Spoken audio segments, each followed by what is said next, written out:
Lahat ng drama, lahat ng tawanan, lahat ng iyong all-time hits.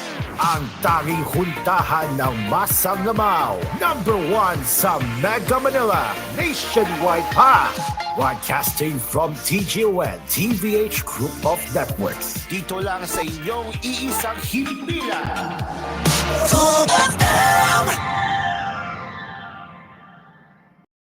You are listening to Cool FM.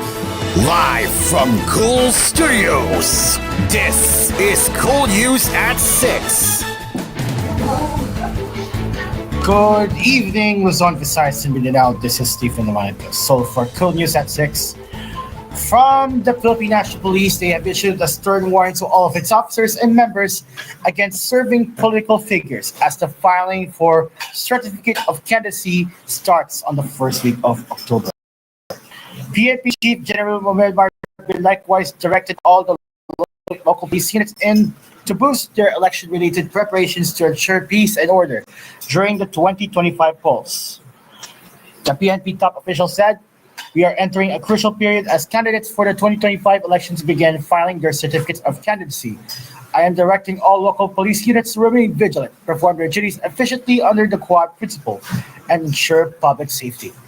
At the same time, I am reminding every officer that political neutrality is a core responsibility. Don't allow yourselves to be influenced or used by politicians. He also pointed out that their duty is to uphold law and order without any bias or political partisan, adding that those who engage in partisan activities will be dealt with accordingly. The PNP is tasked with protecting the democratic process, not participating in it." Marbil said, "We will not tolerate any officer who compromises our commitment to neutrality and fairness. Any form of political interference, whether directly or indirectly, will be met with swift and decisive action." The PNP chief also asked the public to report any irregularities done by the police. Police in Rizal and Cavite provinces arrested 7 drug suspects and seized over 387,000 pesos worth of shabu or crystal meth and an illegal firearm in operations on Saturday and Sunday. The Region 4A police reported that cops conducting Oplan Sita, a routine anti-criminality inspection, flagged down motorcyclist Jonathan in Barangay Daang Amaya 1 in Cavite at 12:50 a.m. Sunday after receiving a report that the rider threatened village watchmen with a handgun. When frisked, the police found the suspect carrying an undocumented caliber .45 pistol loaded with 3 bullets and 8 sachets of shabu weighing 10 grams worth 68,000 pesos. The police also impounded the suspect's motorcycle that had no plate number. In Rizal, anti-illegal drugs operatives in Taytay town arrested Ranel after he sold shabu to an undercover police officer during a sting he held in Barangay Muzon around 4 a.m. on Saturday. During the transaction, drug user Jana appeared and also brought shabu from Ranel. The cops also collared Jana.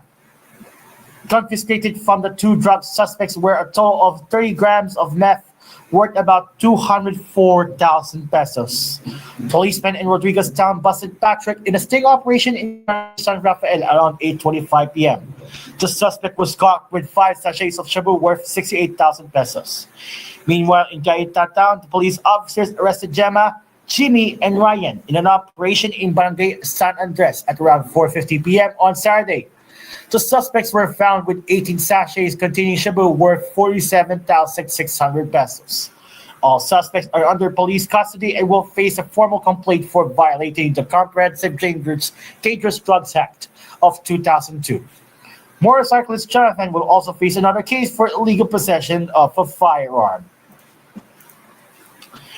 Senator Ronald Bato de la Rosa should stop hiding behind VP Sara Duterte's skirt and address the allegations against him in connection with former President Rodrigo Duterte's administration on the drug war.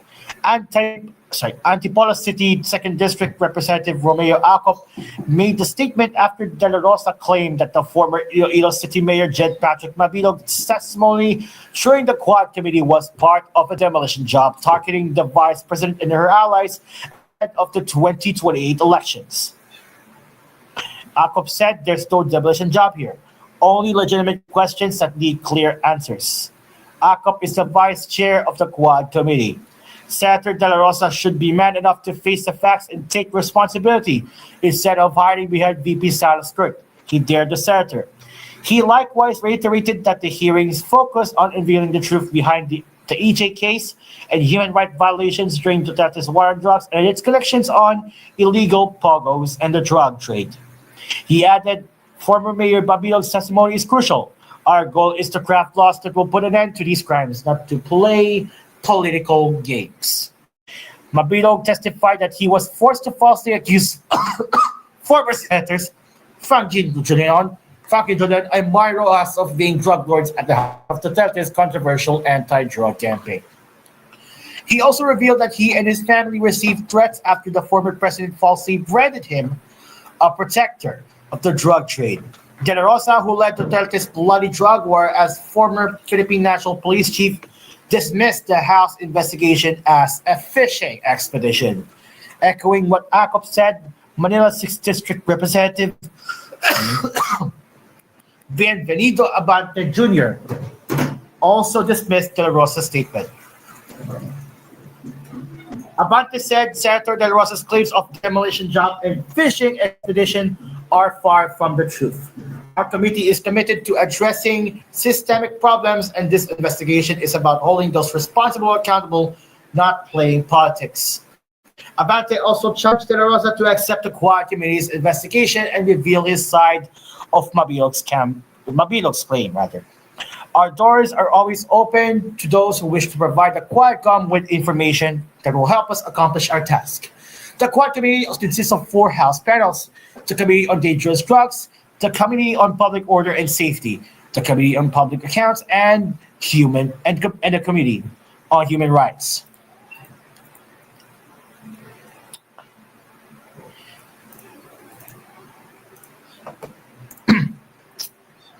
The Bureau of Customs filed criminal complaints against 2 owners and crew of 2 vessels involved in the illegal fuel transfer at the Navotas fish port.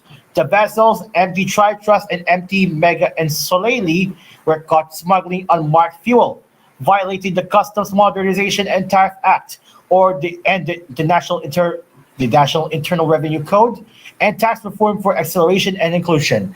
The vessels contained a total of 360,347 liters of diesel fuel, valued at 715 million and 350,000 pesos. The captains of both vessels failed to submit bunkering permits when the petroleum's directors, corporate officers, and other responsible officers will also face the related complaints. The registered owners of the vessels will not escape liability, as they must face the legal consequences for allowing use of their vessels in transporting the smuggled fuel. When we return at koolNews at 6, Israel, hundreds of thousands take to cover after new Hezbollah barrage. 45 more Filipinos repatriated from the United Arab Emirates. Senator Risa Hontiveros said Alice Go has the right to post bail, but the Senate probe will continue. And for the showbiz news, Billy Crawford mourns the death of his father, Jack. We will return after a short break. It is now a minute before 6:10 p.m.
It is now 6:17 p.m. Philippine Standard Time. Welcome back. And here we are for the global news today. The Israeli military said more than 100 projectiles were fired early Sunday from Lebanon, forcing hundreds of thousands to take cover and prompting school closures in Israel's north. The military said the approximately 20 projectiles were identified crossing from Lebanon shortly before 5 a.m., followed by a barrage of approximately 85 projectiles launched from Lebanon after 6 a.m. Hundreds of thousands of people had to take refuge in bomb shelters at that time across the northern Israel. Military spokesman Lieutenant Colonel Nadav Shoshani told the AFP, the international news outlet. The military, in an earlier statement, said the rocket fires sparked fires, while Israel's medical emergency service said at least 4 people suffered shrapnel injuries, three of whom in the area of the northern Israeli city in Haifa.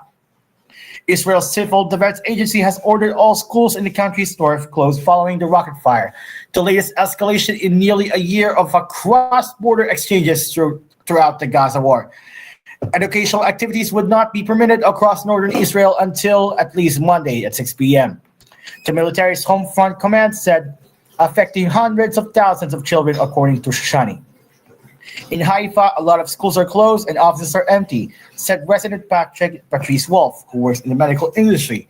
He told the AFP there was more and more pressure coming from Hezbollah as well as from the Israeli forces on the Lebanese group.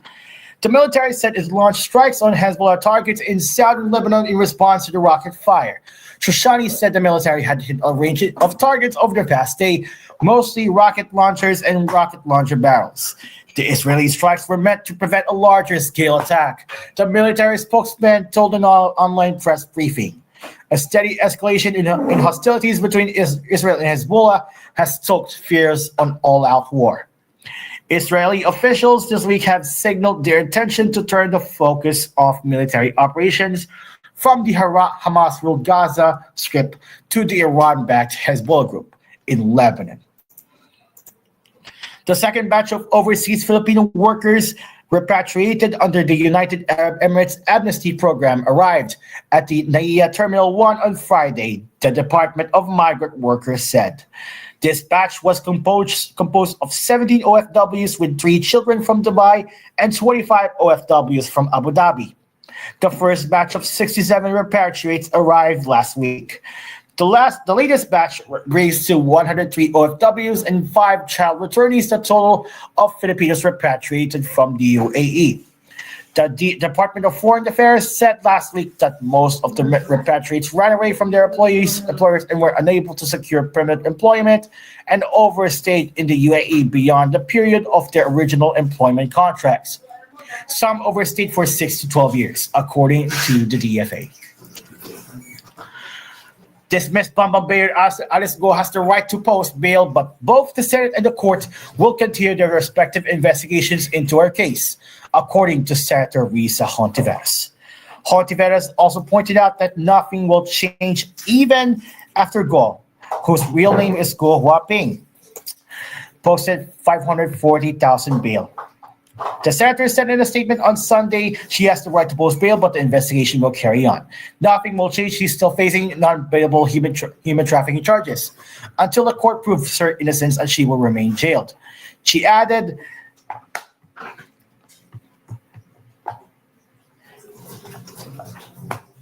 magpapatuloy din ang presensya niya sa congressional hearings dahil kasalukuyan din nakakontempt sa Senado at sa Kamara. That was from Senator Risa Hontiveros herself. Last September 5, Tarlac Regional Trial Court Branch 109 issued a warrant of arrest against the former mayor for reportedly violating the Anti-Graft and Corrupt Practices Act. The case was transferred to the Tarlac RTC to the Valenzuela RTC. Go left the country on July 18 despite an ongoing probe into her probable role in the operations of the illegal POGO. Indonesian authorities arrested her in Jakarta on September 4. As we go back to the international news, Filipino-American police officer Austin Machitar, who was killed in the line of duty last month, was honored Saturday at a memorial service in El Cajon. He was 30 years old. Our city stands united in grief over the death of this brave soul, said Todd Gloria, the Filipino-American mayor of San Diego, California, who paid a special tribute to Machitar during the service at Shadow Mountain Community Church, which is under the service, under the pastoral leadership of Dr. David Jeremiah. He's lived a life by the code of service, courage, and sacrifice. For 5.5 years, he served a department knowing the risk, yet never hesitating to protect and serve. Machitar was killed in a fiery crash in San Diego while pursuing a suspect who allegedly fled from an attempt late-night traffic stop. Gloria said Machitar was known for having an extremely positive attitude and for his infectious smile that was as bright as San Diego's sunniest day. That smile, his charisma, and movie star good looks landed him in the department's brochures and videos, helping our city to fill the ranks of our police department with some of San Diego's finest, he said. Gloria said Machitar came from a family of public servants who were passionate about helping others, citing his grandfather, who was a member of the U.S. Navy, and his father, retired San Diego Deputy Sheriff Chris Machitar. Addressing Chris, the SDPD Chief of Police Scott Wall said, "He raised one heck of a young man and an exemplary police officer. He was such a good kid and had a limited potential." The memorial service was with a prelude by pianist Michael Sanchez and welcome an opening prayer by San Diego Police Department Chaplain Chuck Price, who described Machitar as funny, humble, charismatic, generous, genuine, dependable, respected, and respectful. Special tributes were also paid by Sergeant Andrew Schedecker, Senator Steve Padilla Cousins, Julian Chanfru, and Mackenzie Holt, and Sister Asia Machitar.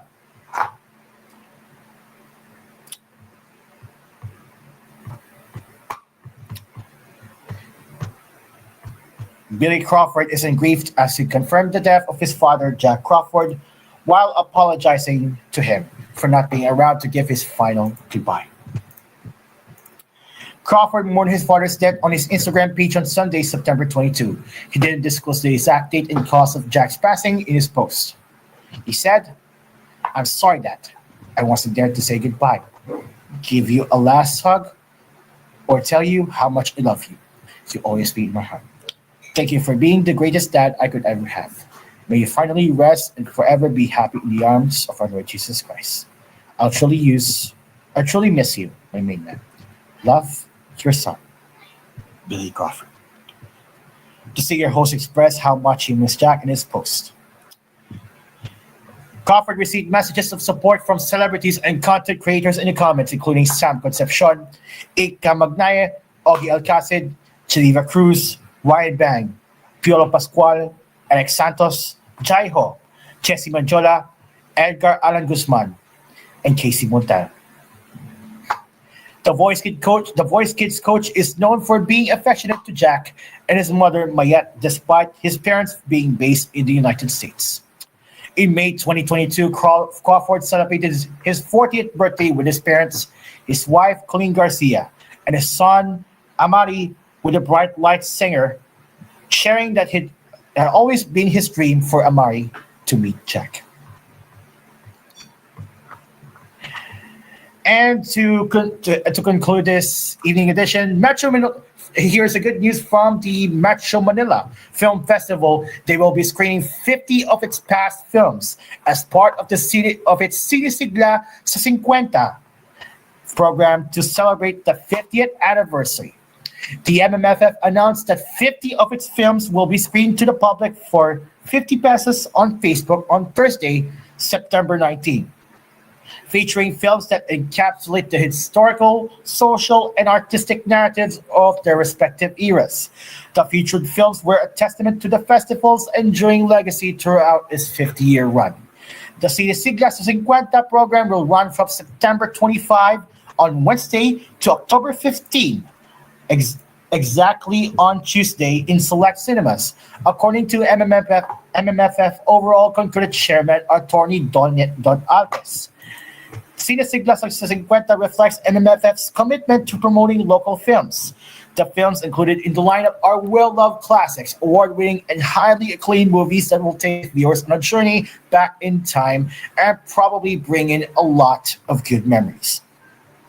One of them includes Agila na Manila from FPJ, Ang Alamat ng Lawin at Sai, Ang Babae sa Septic Tank, Mga Bilagong Berhen, Bonifacio, Ang Unang Pangulo, Darna, Himala from Nora Nor, and Jose Rizal, and among others. One of those are the are the 50 films that will be shown in select cinemas. Earlier this month, the MMFF celebrated the country's biggest film stars through a colorful mural, which will be displayed in EDSA. Some of the actors featured in the mural are the late Dolphy, FPJ, Vilma Santos, Lola Honor, Christopher De Leon, Vic Soto, Amy Austria, and Marcel Soriano, to name a few. The 2024 edition of the MMFF will run from December 25 to January 7, 2025. The first batch of films included in this year's festival are, and the breadwinner is, Green Bones, Strange Frequencies, Haunted Hospital, Himana, Isang Muskal, and The Kingdom. It is now 2 minutes before 6:30 p.m. Philippine Standard Time. We will return later at 9 p.m. for more news and headlines on the koolNews Primetime. I'm Stephen Liwanag del Sol. The music continues here on Kool FM. Mapapakul ka dito. Good night and God bless the Republic of the Philippines.